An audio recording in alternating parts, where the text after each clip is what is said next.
فیصلہ کرنے میں سوچ و بچار ضروری ہے۔ ایک شخص جہاں دیدہ بحر عما عبور کر کے دریاؤں اور جنگلوں کا سفر کرنے اور عرب، ترک، تاجک دیکھنے کے بعد، مختلف لوگوں کی صحبت اختیار کرنے کے بعد، قد کاٹ میں تنا ہوا درخت کی طرح قوی لیکن بے سر و ساماں تھا، کپڑے پھٹے پرانے اور حالت ناگفتہ بے، دریا کے کنارے ایک شہر میں آیا جس کا حاکم بزرگ تھا، جو درویشوں کا قدردان تھا۔ اس نے خوب آؤ بھگت کی، اپنے خدمت گزاروں کو اس کی حالت درست کرنے کا حکم دیا، چنانچہ اس نے حمام میں لے جا کر اس کا سر اور جسم دھویا، تو اس شخص نے شکریہ کے طور پر بادشاہ کی تعریف کی اور کہا، آپ کے پورے شہر میں مجھے کوئی شخص تکلیف میں مبتلا نظر نہیں آیا، نہ ہی کسی کو شراب پی کر مدہوش دیکھا، بلکہ شراب خانے برباد دیکھے ہیں۔ یہ ایک بادشاہ کی کامیابی کی بہت بڑی دلیل ہے۔ کچھ ایسی فصاحت و بلاغت سے کلام کیا کہ بادشاہ نے خوش ہو کر خوب نوازا۔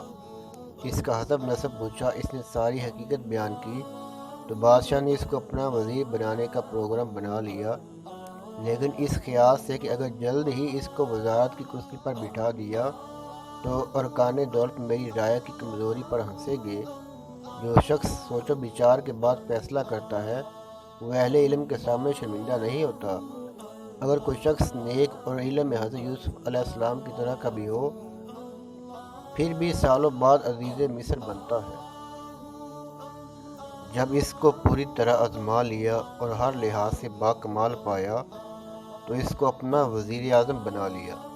چنانچہ اس نے بہت اچھی کارکردگی دکھائی اور ملک میں امن و سکون پیدا کیا۔ پرانا وزیر اعظم حسد میں آب بگولا ہو گیا، لیکن اس میں کوئی ایسی خرابی نہ دیکھی کہ طعنہ زنی کر سکے۔ ایک دن ایسا ہوا کہ بادشاہ کے درباریوں میں دو نوجوان آئے جن کا وجود ایسے تھا جیسے حور اور پری، اس جیسا صرف شیشے میں ہی نظر آ سکتا ہوگا۔ بتقاضۂ بشریت وزیر اعظم نے اس سے محبت شروع کر دی، اور آہستہ آہستہ ان کی محبت اس کے دل میں گھر کر گئی۔ سابق وزیر اعظم سب کچھ دیکھتا رہا اور موقع کی انتظار کرتا رہا۔ ایک دن بادشاہ کے سامنے وزیر اعظم کی شہوت پرستی کی شکایت لگا دی اور کہا، اس طرح کا بے حیا آدمی ملک کو بدنام کر دے گا، اور میں یہ بات پوری تحقیق کے بعد عرض کر رہا ہوں، آپ بھی تحقیق کر لیں۔ بادشاہ نے چھان بین شروع کر دی اور ایک دن لڑکے کے ساتھ اس کو مسکراتے ہوئے دیکھ ہی لیا۔ بادشاہ کا گمان پختہ ہو گیا، چنانچہ اس کو بلا کر اس بارے میں پوچھا۔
ہے۔